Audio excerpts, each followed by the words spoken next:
Hello, I'm Pearl Howie, and this is my podcast, Pearl Escapes Fear of Success. Now, I am not looking all fashionable as I promised I would do in this next episode. Sorry about that. I'm a sweaty mess because I've just finished my Zumba Gold class, and there's a reason for that, which I'll explain also. And the title of this episode is We Care a Lot.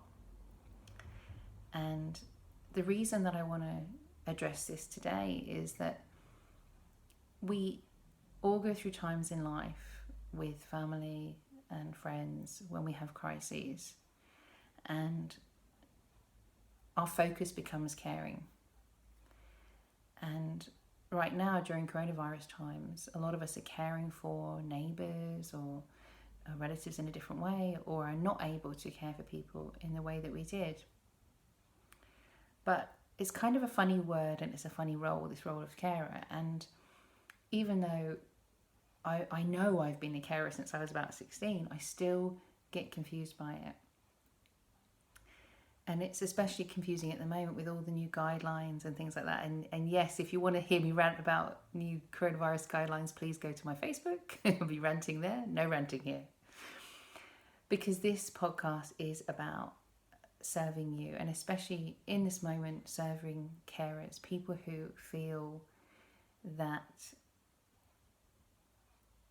sense of exhaustion, that sense of confusion that comes often when you are feeling responsible for someone you love, a family member, a friend, a partner. And it can be very confusing at times. What does this word carer mean? What does this role carer mean? And I've had a week of really confusing caring moments.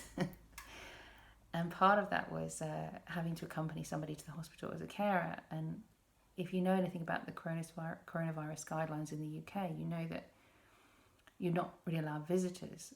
But I was allowed in as a carer because the person needed support, needed help with communication, help with paperwork and things like that. It was, and in that respect, my role as a carer for that particular person is often as kind of part communicator, part advocate, sometimes physical, if they're having difficulty with physical things.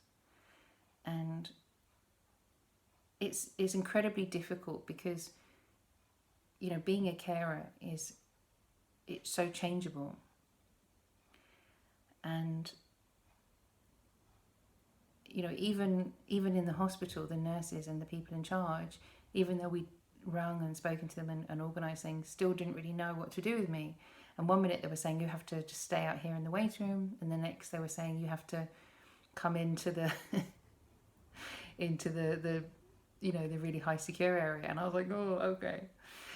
But it is so confusing. It is so difficult right now. And I don't know about anywhere else in the world, but in the UK, when the guidelines keep changing, I feel like I'm having to do my homework every day on what am I allowed to do, what am I not allowed to do, and also constantly thinking about what's the right thing to do.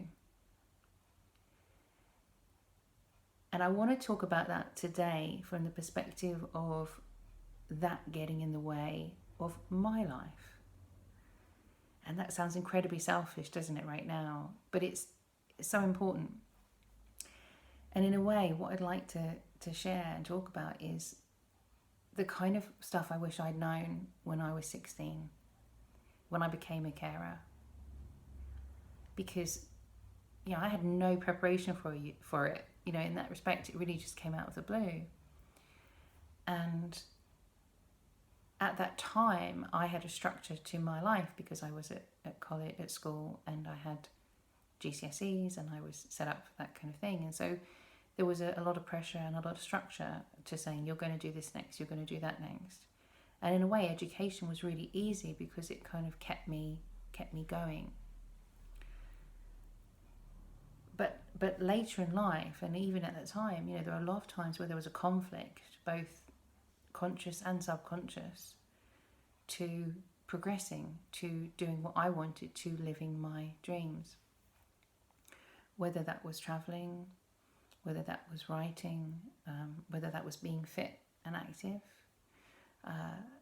There were many conflicts between looking after somebody and being me, being my authentic self, if you like.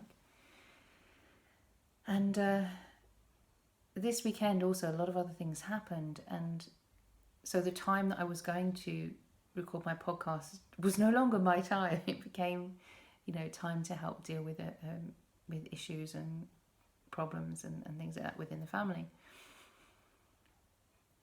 And I could feel that sort of conflict there of like wanting to do this podcast, but also not having the time, And so today I've just done my Zumba Gold class, which is a wonderful thing that I do with people who come to my class online. And it really serves me as well, and it's like me doing the things that make me, make me happy, make my life worth living. And this podcast is more of a challenge because it's new, because although there are listeners out there, there's no one really relying on me. So this podcast is like when I first started writing, and it was a bit like feeling like, well, it doesn't matter if I do this or not. It doesn't matter if I write or not. But it mattered hugely, and I didn't realise how much it mattered for me to do that back then. It felt so selfish. But in the end, my writing is something that has been so important to me. And it always was. I just repressed that desire and that need within me.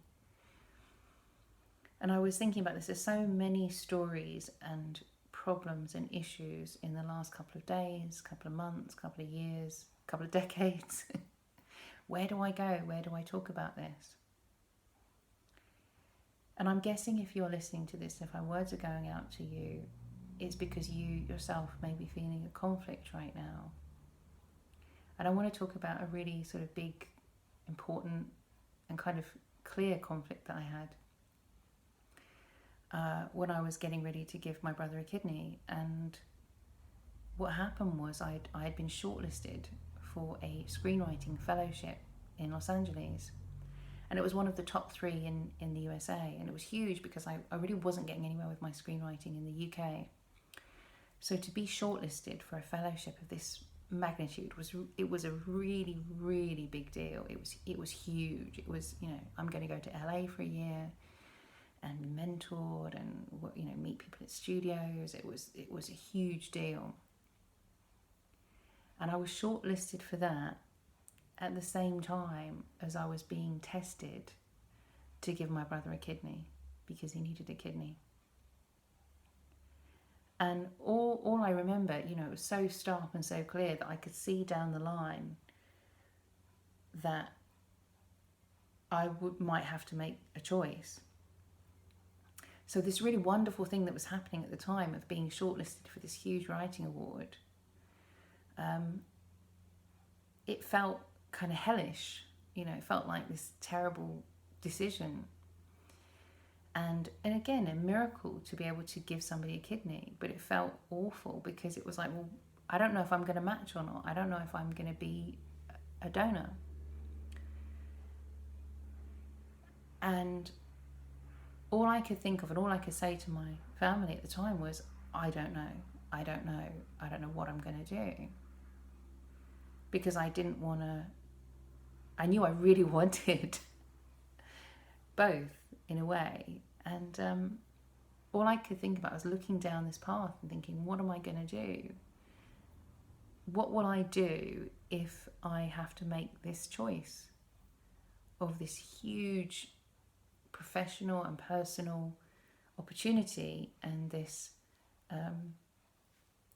huge personal and family opportunity and possibility? And in a way, I was relieved when I didn't get that fellowship, and I was shortlisted, and it was great. But I didn't actually have to make that decision.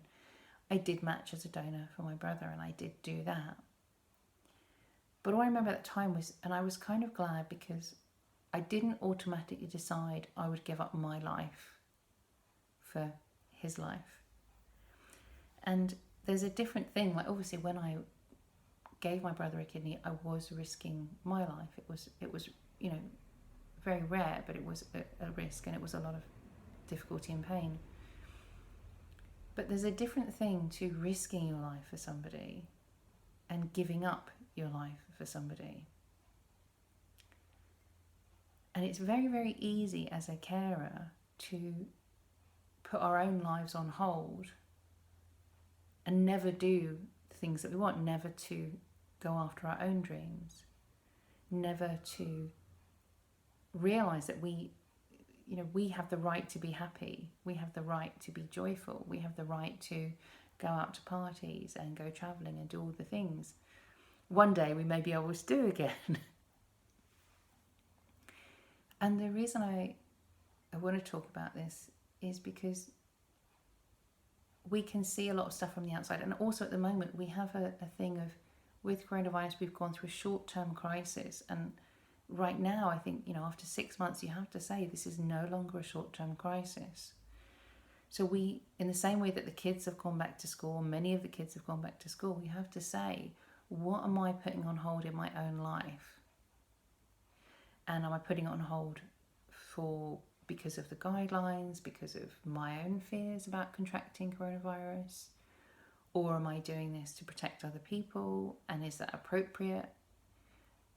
And here's a big one, and don't get angry with me saying this, but am I hiding behind?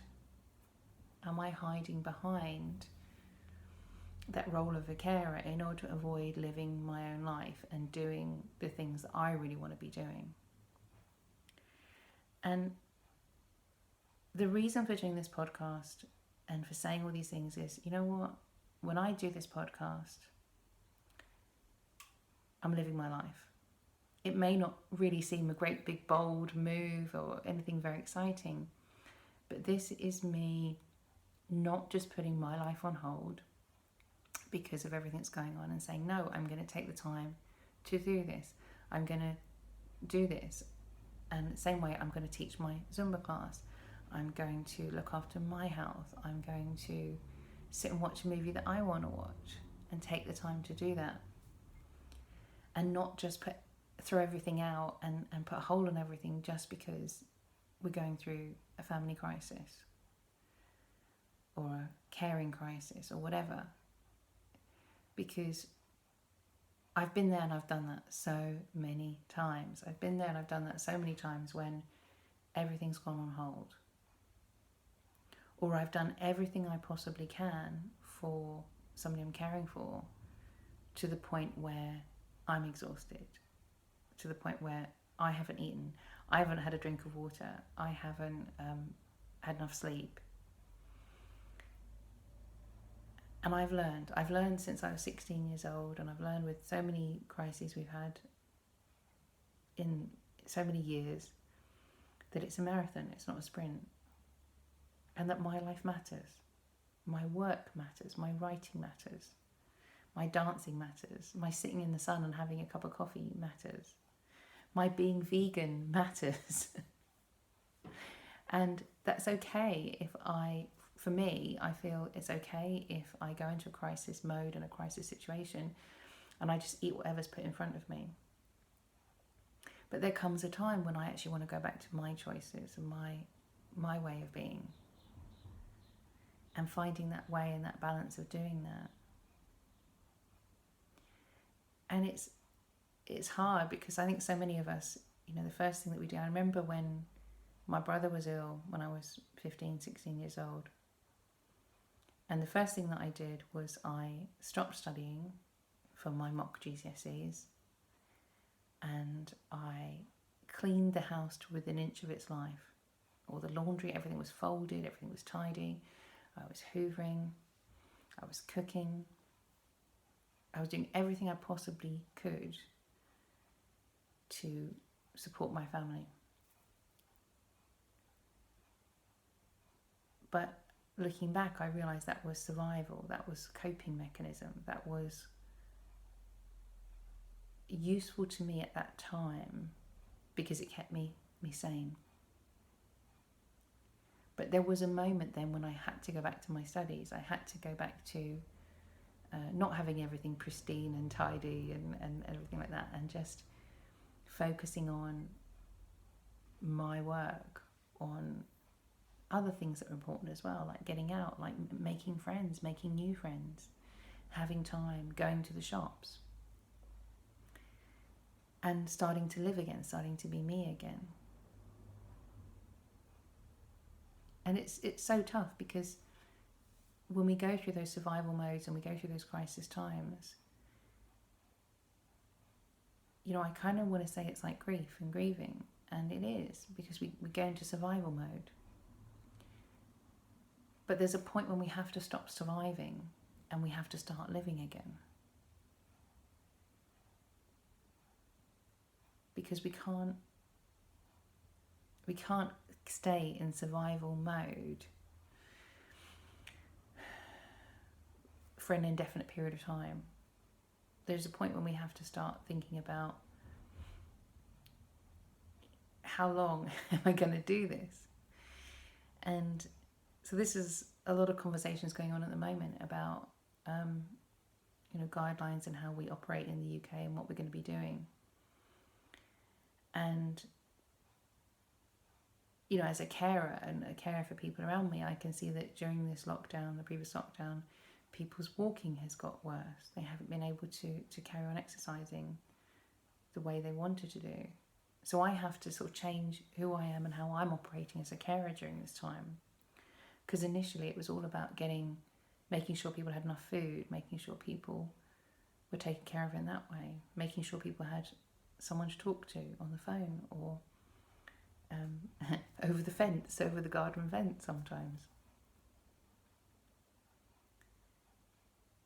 But because I couldn't be there physically, I had to find what was doing in my own career, my own life, which is starting a podcast and looking at doing online classes and online courses and all those kind of things, and working on that.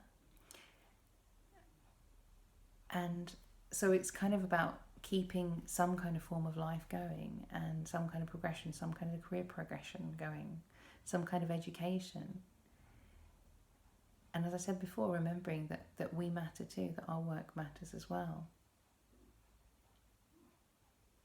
So we care, we care a lot.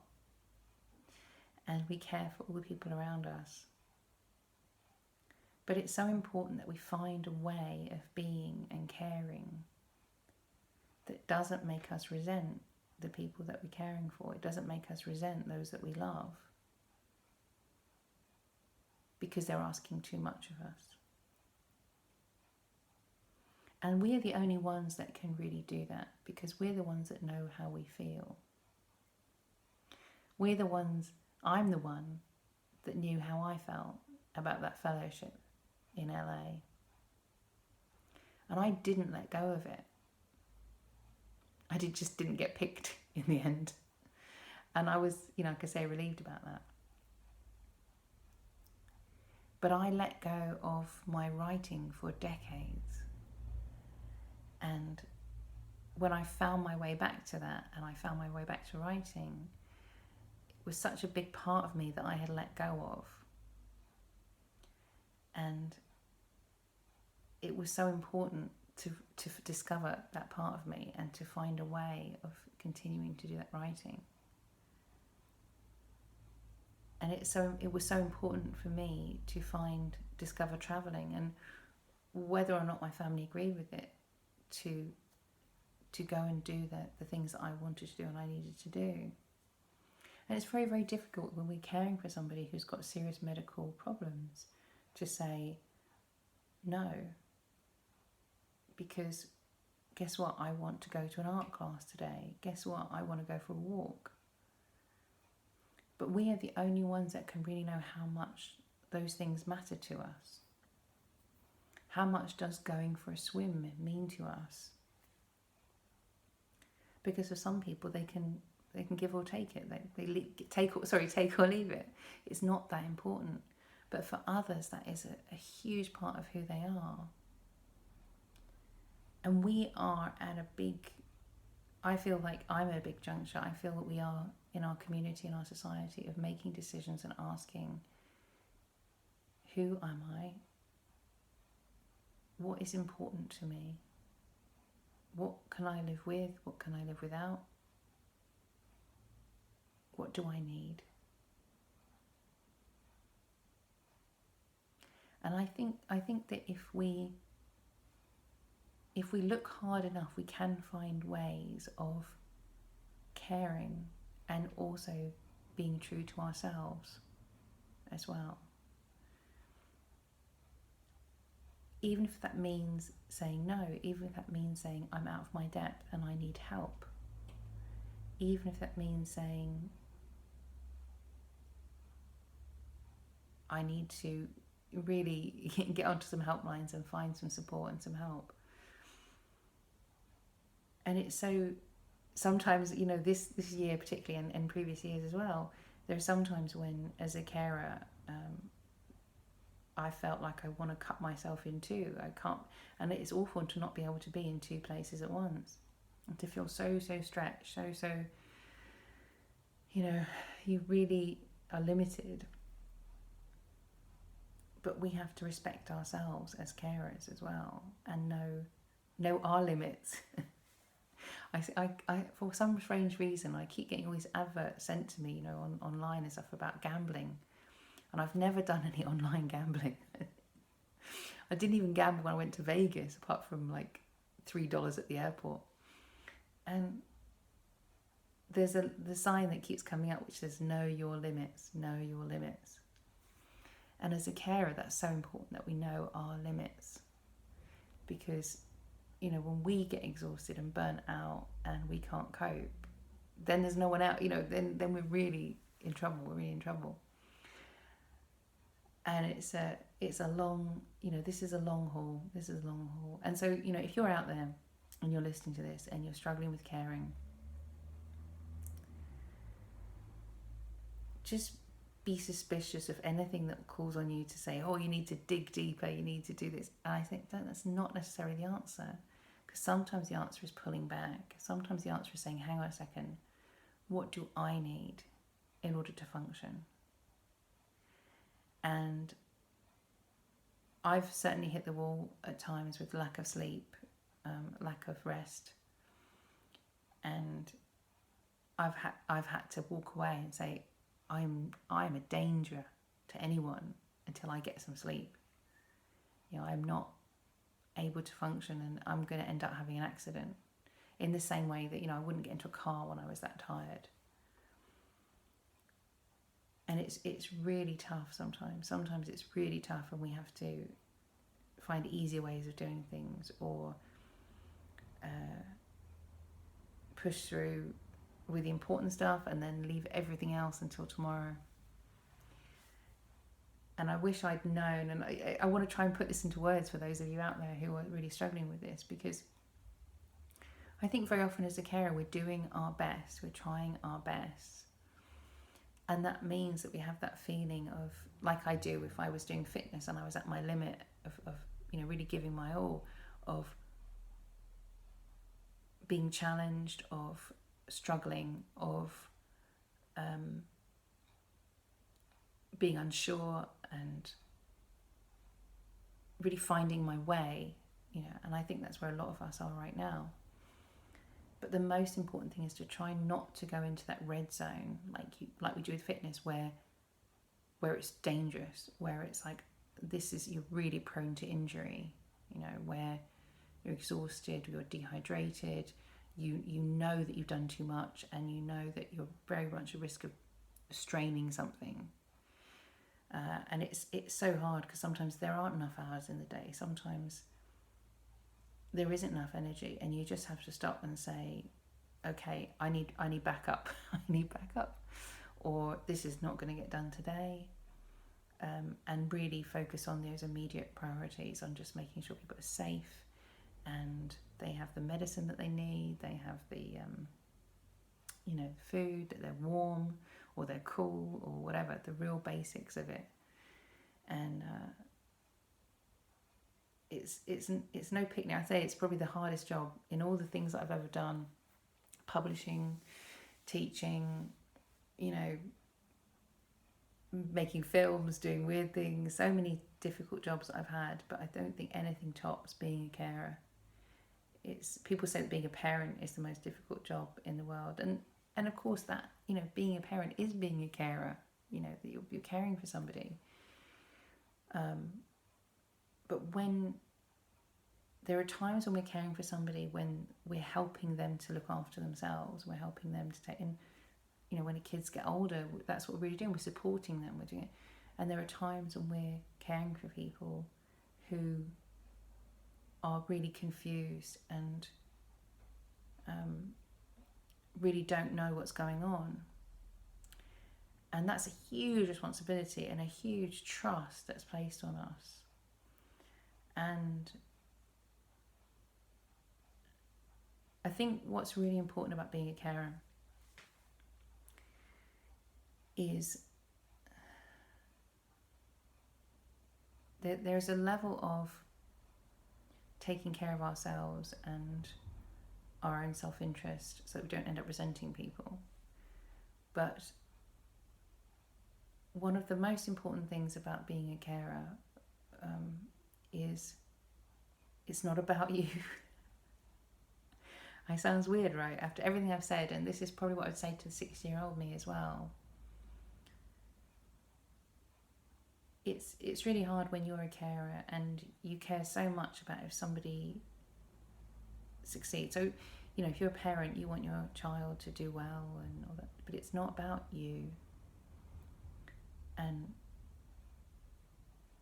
if somebody does well, you know, if they, and the same thing as when I'm teaching fitness and I'm trying to get people to, you know, move their arms and do this and that, and I feel really great about myself as a teacher when they do that, but it's not about me. So it's kind of a strange thing because it's kind of all about me, but it's not about me. You know, it's all about you, but it's not about you. And one of the biggest words that I use in terms of being a carer is it being an advocate for somebody and listening to them and supporting them in their decisions and helping them to find out what's right for them. And it's so difficult because sometimes it's at odds with what's right for us. You know, we you know, sometimes it's so difficult because we want to do one thing and they want to do something else. And then we have to find that sort of, sometimes you find a compromise because it's like, well, look, I just can't do that for you right now. But at the same time, it's about not always making it so it's about what's easy for us. Complicated, isn't it? And hard to put into words. But it's not always about going the extra mile or the difficult things. Sometimes it's just about saying, hey, it's okay, you know, that if I go to help somebody take a walk and I really want a walk and I really need a walk, that when I get there and they're not up to it, to not try to push them, to not try to make them feel bad, but to support them to make the right decision for them. But then also to leave and say, okay, that's fine, you know, but I need to go and do my thing and I'll go and take my walk separately. I don't know if that sounds like a simple explanation, but there are so many things like that about being a carer, you know, whether it's cooking the food that's right for them, but then sometimes not eating it and making something separate for ourselves, or sometimes going with it and eating what they're eating because actually sitting down and having a meal together is the most important thing today.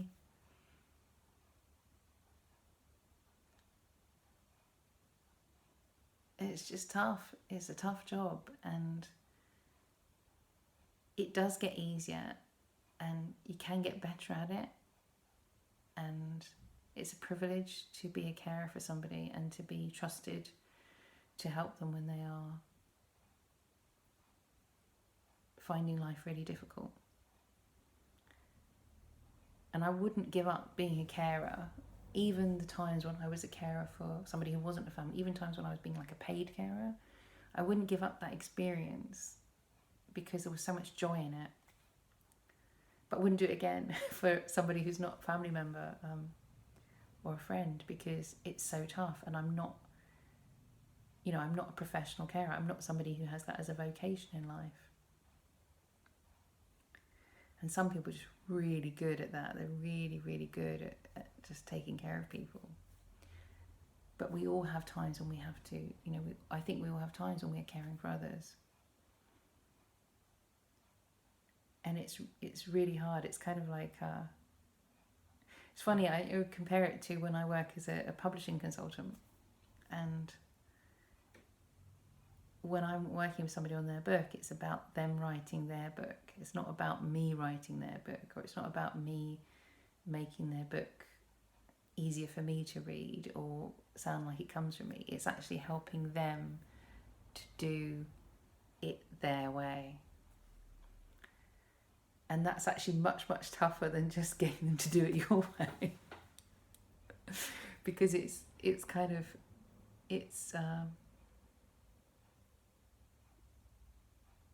really kind of stepping into somebody else's shoes, walking in somebody else's shoes, and trying to do the best thing and the right thing. And as a carer, I often fail in that respect. I often just don't know the right thing to say. I don't know the right thing to do. I make mistakes. I say the wrong thing. I try not to do the wrong thing too many times. But I hope I get it right about the important stuff,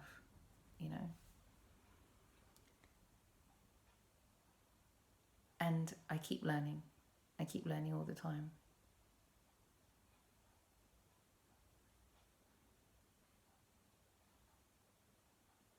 And if I would say anything to myself as that 16-year-old carer,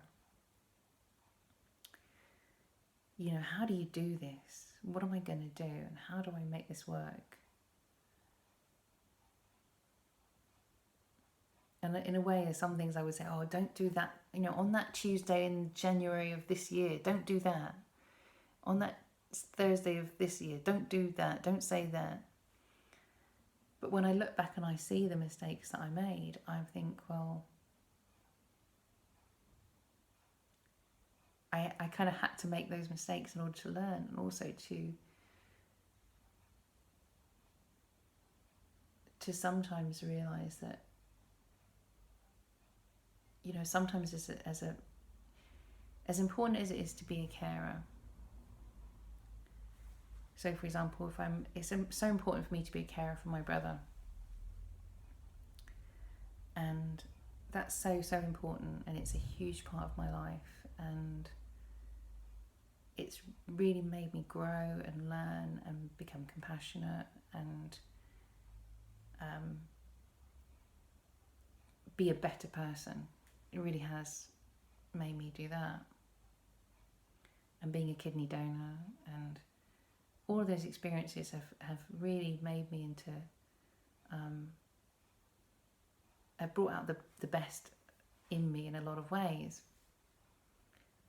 But I have a more important job than being a carer to my brother, and that is being a sister. And that's my most important job.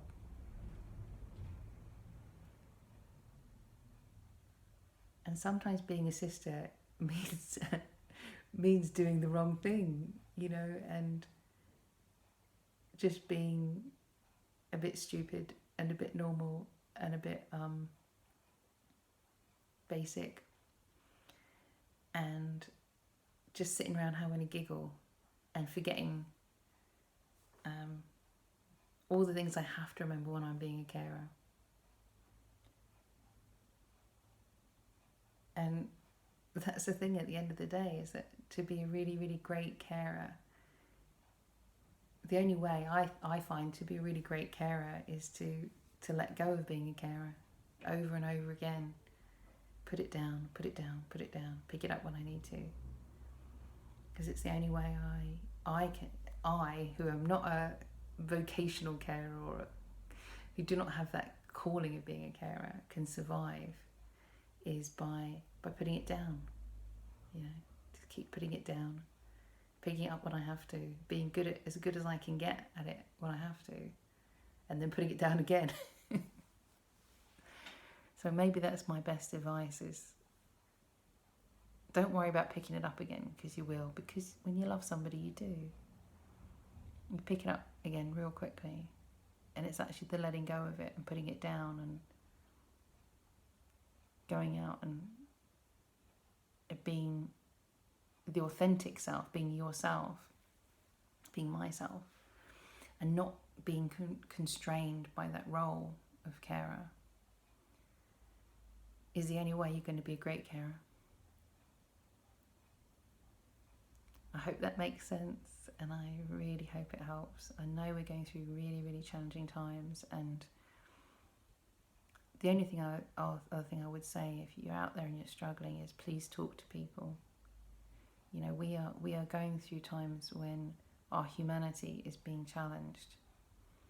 The very basics of holding hands with somebody in a hospital, sitting at their bedside, the very basics of hugging each other, the very basics of just making each other a cup of tea. And our humanity is being challenged, and whatever is going on in our lives and in guidelines and politics and work, money, everything else, there is a higher thing, for me, which is my conscience. And somebody keeps saying, there's a thing that keeps going around, like, at the end of this, the only thing that will matter was how we treated each other. And it's so true. It is so true. And we will find our way. Eventually we will find our way. But we have to be kind to ourselves, kind to ourselves and the people around us, because it is tough. It is so tough. And if we really look at it in so many ways, we are doing the impossible. I always say, there's another thing I usually say, it's like, the difficult we'll do right now, the impossible will take a little while. And it certainly feels like that at the moment. So I hope this helps you if you're struggling with caring. And I think it's very much like being a parent, is that don't beat yourself up with ideas of perfection. And what I would say to that 16-year-old me is, remember, your biggest job is just being a big sister. That's a pain sometimes too. And you'll learn to be a carer, but you don't have to learn to be a sister, because you already are. And don't let go of that. And that's the thing, we have to learn what on earth we're doing in these current times, but we just have to try not to let go of our humanity, and what we know in our hearts and our consciences is important. And to just do the right thing, one thing at a time. One thing at a time. We just have to do the right thing, one thing at a time, and we'll get there. We'll get there. One step at a time. Hope it helps. Lots of love. Take care. Remember, this is available as a podcast and YouTube.